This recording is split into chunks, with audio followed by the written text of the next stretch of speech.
नमस्कार। अरुणाचल समाचार में आपका स्वागत है। मैं हूं मनोज कुमार शर्मा। आइए बुलेटिन में सबसे पहले देखते हैं मुख्य समाचार।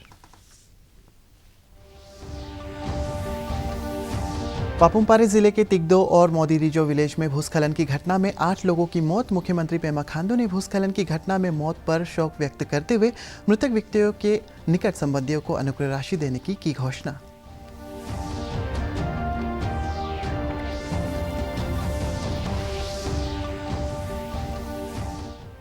प्रधानमंत्री नरेंद्र मोदी ने मध्य प्रदेश के रीवा में एशिया की सबसे बड़ी सौर ऊर्जा परियोजना का किया उद्घाटन।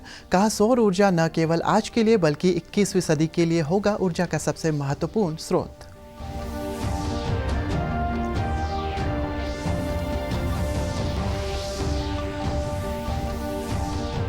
मूसलाधार बारिश से ईस्ट सियांग जिले के पासीघाट में सियांग नदी का जल स्तर खतरे के निशान के करीब। सिगार में बाढ़ नियंत्रण परियोजना कार्य की जांच की मांग को लेकर भारतीय जनता पार्टी के मबो विधानसभा क्षेत्र के कार्यकर्ताओं ने निकाली रैली।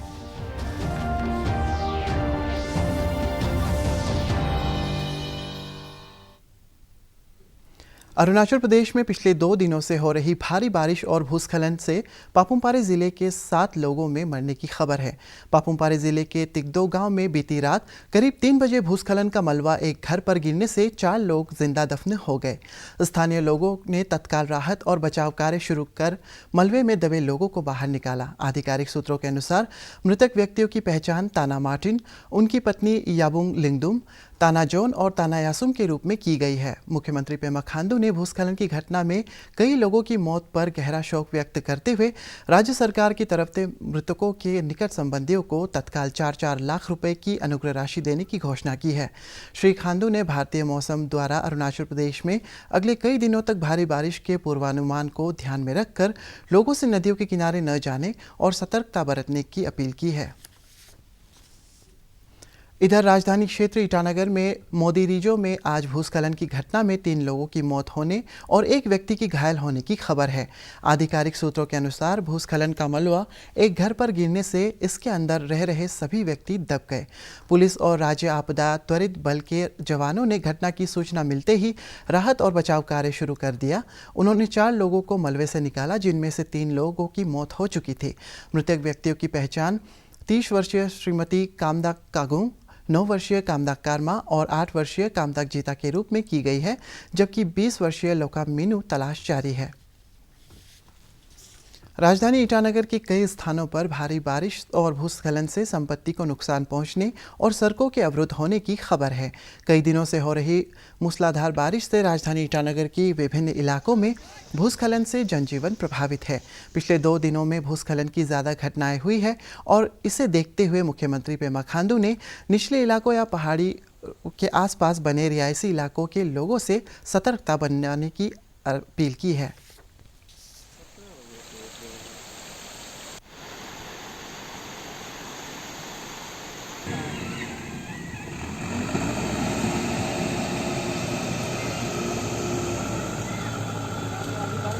पाँच साल ही हो गया, 5 साल ही शुरू नहीं है, 5 साल ही हो गया।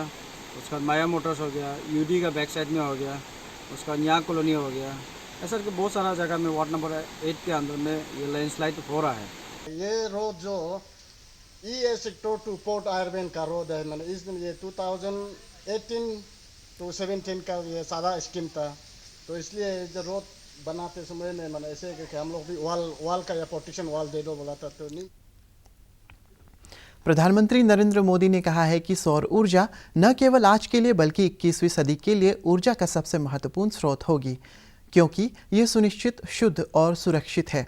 आज मध्य प्रदेश के रीवा में एशिया की सबसे बड़ी ऊर्जा परियोजना का वीडियो कॉन्फ्रेंस के जरिए उद्घाटन करते हुए उन्होंने कहा कि रीवा ने वास्तव में इतिहास रचा है।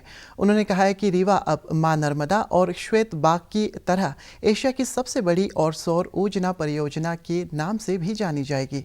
देश की ऊर्जा आवश्यकताओं को जिक्र करते हुए श्री मोदी ने कहा है कि भारत विकास के नए युग की ओर बढ़ रहा है।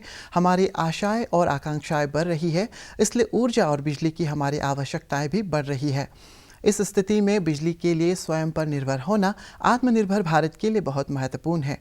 प्रधानमंत्री ने कहा है कि अक्षय ऊर्जा के बड़ी परियोजना की शुरुआत कर हम ये भी सुनिश्चित कर रहे हैं कि जीवन में हर क्षेत्र में स्वच्छता ऊर्जा के प्रति हम प्रतिबद्ध हैं।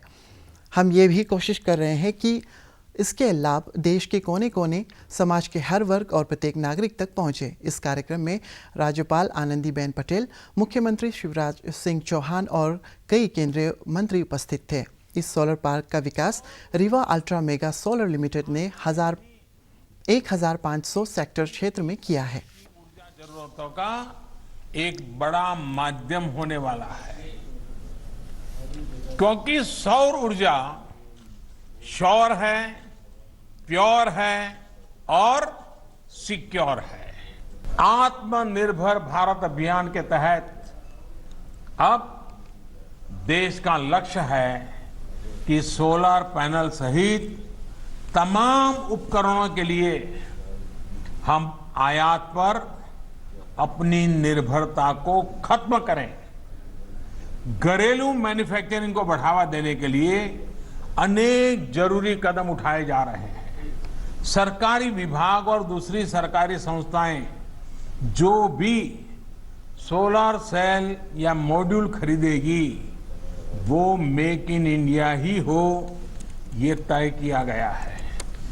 यही नहीं, पावर प्लांट्स लगाने वाली कंपनियां सोलर पीवी मैन्युफैक्चरिंग भी करें, इसके लिए भी प्रोत्साहन दिया जा रहा है। ऐसे ही बड़े कदमों के कारण भारत को क्लीन एनर्जी का सबसे अट्रैक्टिव मार्केट माना जा रहा है। आज जब रिन्यूएबल एनर्जी की तरफ ट्रांजिशन को लेकर दुनिया में चर्चा होती है, तो इसमें भारत को मॉडल के रूप में देखा जाता है। साथियों, दुनिया की, समग्र मानवता की भारत से इसी आशा, इसी अपेक्षा को देखते हुए हम पूरे विश्व को जोड़ने में जुटे हुए हैं। इसी सोच का परिणाम आईसा यानी इंटरनेशनल सोलर अलायंस, आईसा, इसका हमने निर्माण किया है। वन वर्ल्ड, वन सन, वन ग्रिड के पीछे की यही भावना है। ईस्ट सियांग जिले के सिगार में बाढ़ नियंत्रण परियोजना कार्य की जांच की मांग को लेकर आज भारतीय जनता पार्टी की मेबो विधानसभा क्षेत्र के कार्यकर्ताओं ने रैली निकाली। सेव मेबो का बैनर लिए भाजपा कार्यकर्ताओं ने करोड़ों रुपए की बाढ़ परियोजना में कथित रूप से अनियमितता की जांच सीबीआई से कराने की मांग की। भाजपा के सदस्य डॉक्टर दांगे परमे ने कहा कि बाढ़ नियंत्रण परियोजना का कार्य भारत सरकार द्वारा निर्धारित मानदंडों के अनुसार नहीं होने के कारण वर्तमान में सियांग नदी के आसपास बसे मेबो अंचल के कई गांव का अस्तित्व खतरे में पड़ गया है।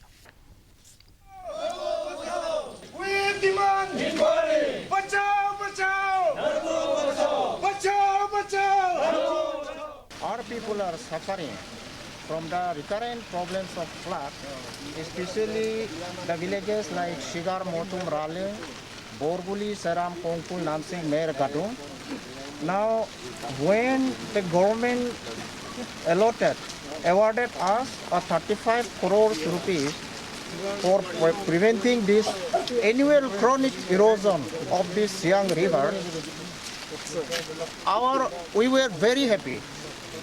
But unfortunately, today we are seeing that the main bund that they have built in the river Siang near Sigar village has been washed away by simple rainwater.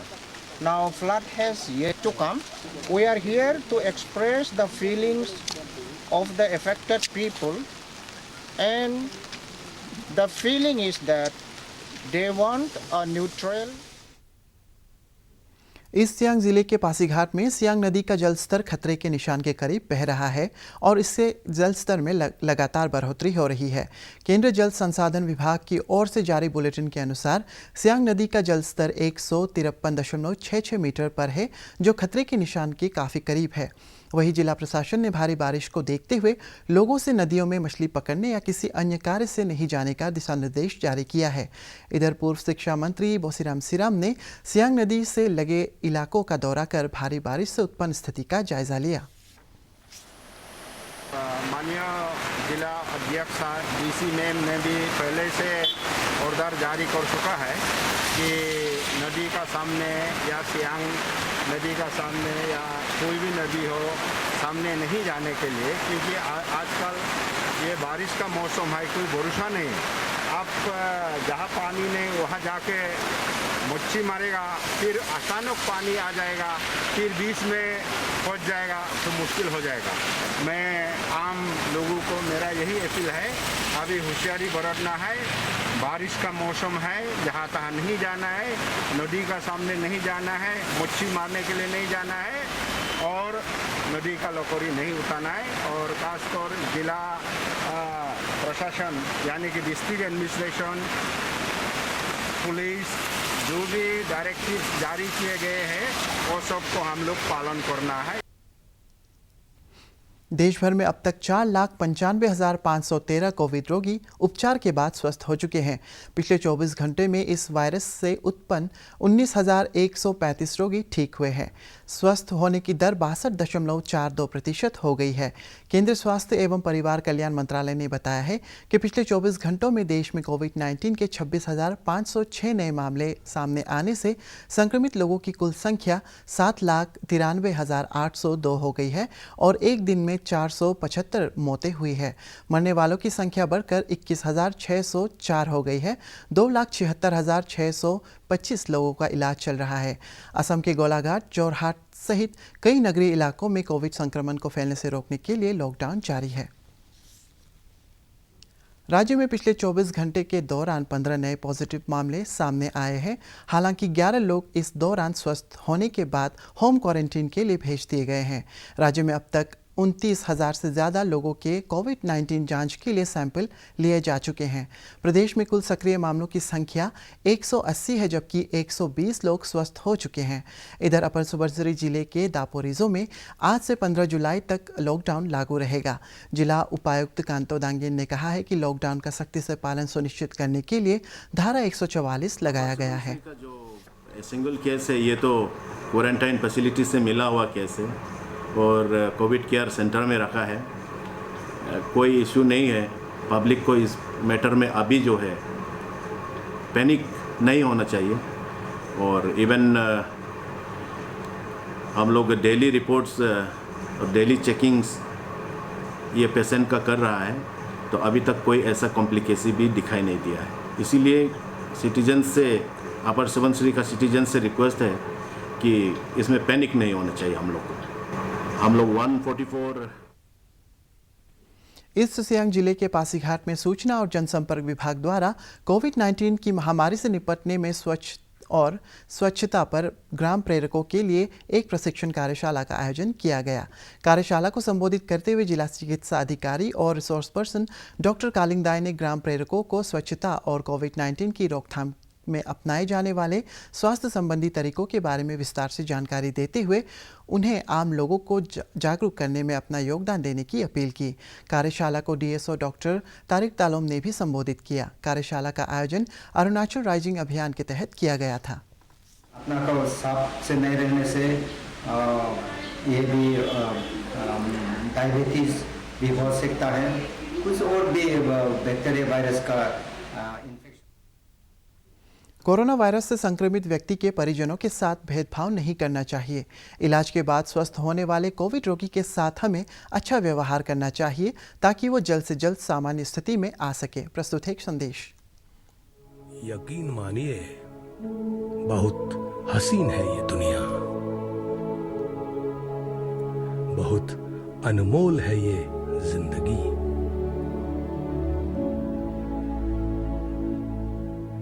Corona में वो दम कहां हिला दे जो हौसला हमारी।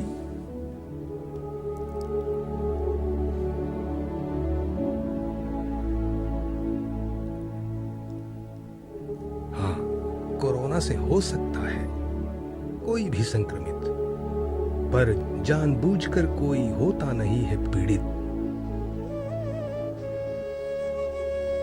हर प्रदेश से लौट रहे हैं जो संक्रमित हैं, ये कौन है?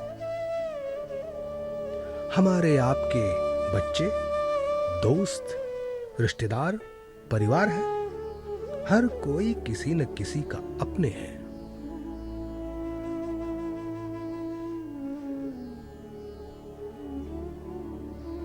अपनों से फिर कैसा भेदभाव?